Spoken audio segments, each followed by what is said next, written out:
इस तरह के सवाल परीक्षा में हर साल पूछे जाते हैं, तो वीडियो को ध्यान से देखिए।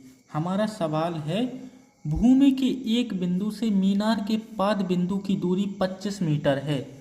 भूमि का एक बिंदु है, वहाँ से मीनार तक की दूरी 25 मीटर है। मीनार के शिखर का उन्नयन कोण 60 डिग्री है।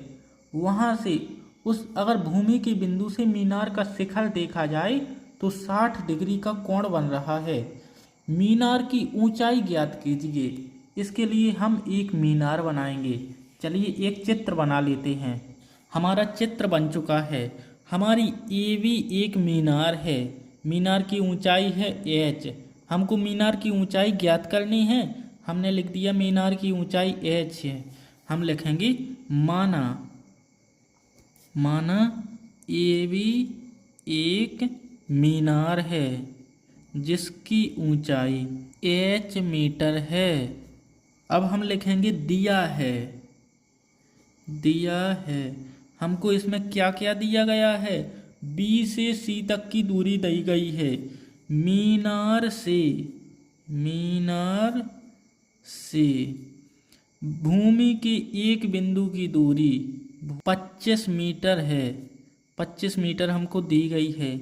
जहाँ से मीनार का शिखर देखने पर 60 डिग्री का कोण बनता है।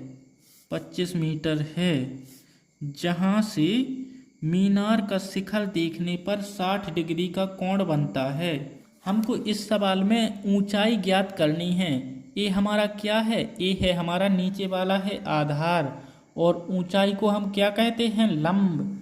अब इस सवाल को लगाने के लिए या फिर इस प्रकार के किसी भी सवाल को लगाने के लिए आपको एक चीज़ आनी चाहिए। वो चीज़ मैं आपको सिखा देता हूँ, क्योंकि मुझको पता नहीं, कई बच्चों को आती भी होगी और कई बच्चों को नहीं आती।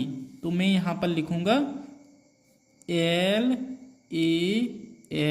बटा KA, लाल बटा कका। L का मतलब क्या है? सभी का मैं मतलब भी लिख देता हूँ। L का मतलब साइन, इसका मतलब है कॉस।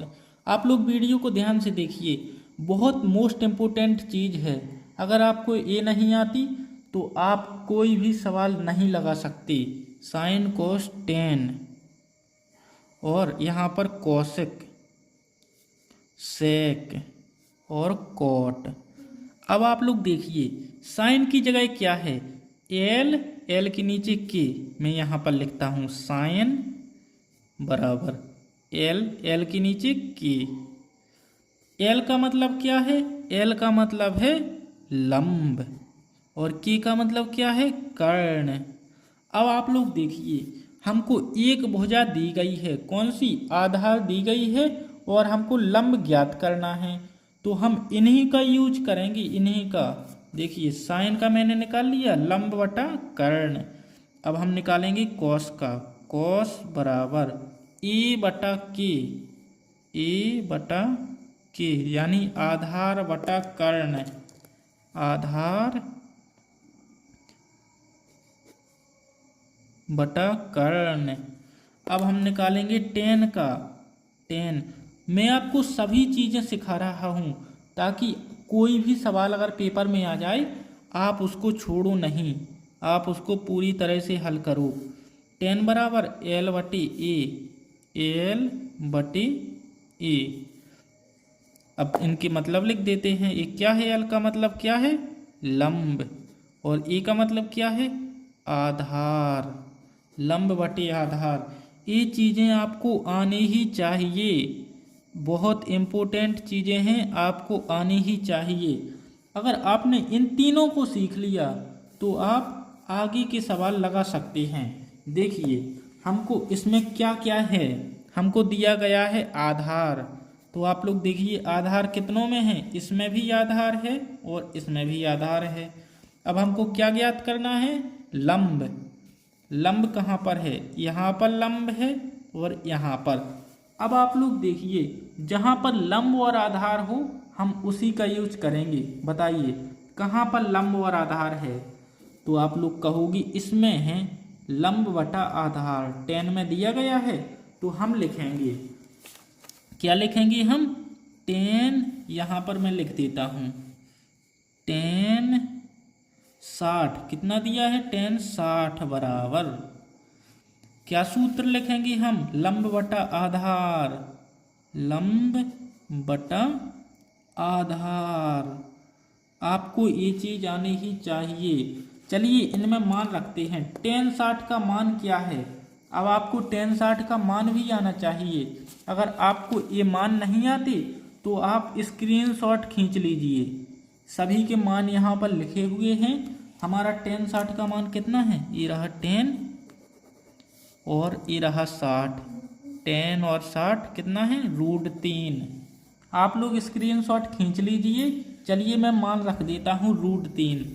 10 60 की जगह क्या लिखेंगे, √3 बराबर, लंब कितना है, लंब है हमारा h और आधार कितना है 25। आपको थोड़ा कम दिखा होगा, देखिए अब मैं आपको दिखा रहा हूँ अच्छी तरह से। देखिए यहाँ पर है 25 और यहाँ पर है √3।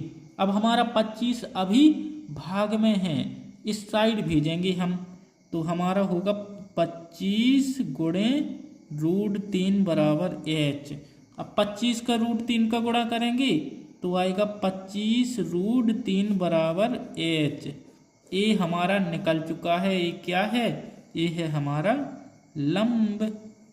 कितना आसान सवाल है। अब आप ही बताइए, अगर आपसे इस प्रकार के सवाल नहीं बनते तो आप कितनी बड़ी गलती कर रहे हो। आपको सिर्फ ये सारणी आनी चाहिए और उससे पहले आपको ये साइन कोस और टेन के सूत्र आने चाहिए। अब इस प्रकार का कोई भी सवाल हो आप चुटकियों में हल कर लोगे, बताओ कर लोगे ना। तो चलिए अब आप लोग वीडियो को लाइक कीजिए और चैनल को सब्सक्राइब भी कीजिए, क्योंकि मैं आपको इसी प्रकार की कई चीज़ें सिखाने वाला हूँ पेपर से पहले। तो चलिए मिलते हैं अब अगली वीडियो में।